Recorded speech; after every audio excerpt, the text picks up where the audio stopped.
U.S. President Donald Trump has ordered the construction of a migrant detention facility in Guantanamo Bay, which he said would hold as many as 30,000 people. He said the facility at the U.S. Navy base in Cuba, which would be separate from its high-security military prison, would house the worst criminal illegal aliens threatening the American people. Guantanamo Bay has long been used to house immigrants, a practice that has been criticized by some human rights groups. Later on Wednesday, Trump's border czar, Tom Homan, said the existing facility there would be expanded and run by Immigration and Customs Enforcement, ICE.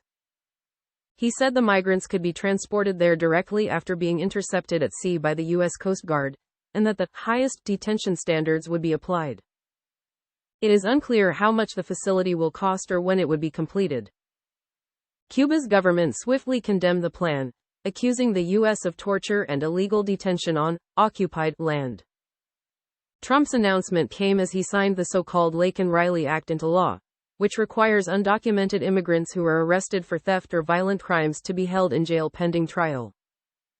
The bill, named after a Georgia nursing student who was murdered last year by a Venezuelan migrant, was approved by Congress last week, an early legislative win for the administration. Fear in migrant communities as Trump administration raids ramp up. Congress passes Laken-Riley Act, an early win for Trump.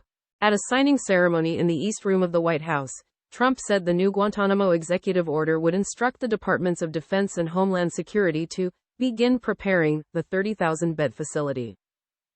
Some of them are so bad we don't even trust the countries to hold them, because we don't want them coming back, he said of migrants. So we're going to send them to Guantanamo. It's a tough place to get out. According to Trump, the facility will double the U.S. capacity to hold undocumented migrants. The U.S. has already been using a facility in Guantanamo, known as the Guantanamo Migrant Operations Center, GMOC, for decades and through various administrations, both Republican and Democrat.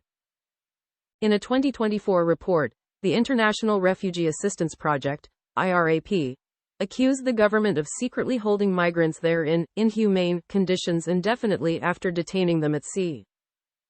The GMOC has principally housed migrants picked up at sea and was recently the subject of a Freedom of Information request by the American Civil Liberties Union for the disclosure of records about the site.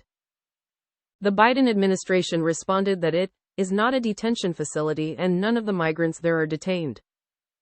The Trump administration, however, says the planned expanded facility is very much intended as a detention center. It will reportedly ask Congress to fund the expansion of the existing detention facility as part of a spending bill Republicans are working to assemble. When asked by reporters at the White House, Homeland Security Secretary Kristi Noem said only that the money would be allotted through reconciliation and appropriations. The military prison on Guantanamo has, for decades, held detainees taken into U.S. custody after the 9/11 attacks on the U.S. in 2001. At its peak it held hundreds of prisoners, and several Democratic presidents including Barack Obama have vowed to close it. There are 15 prisoners currently being held there.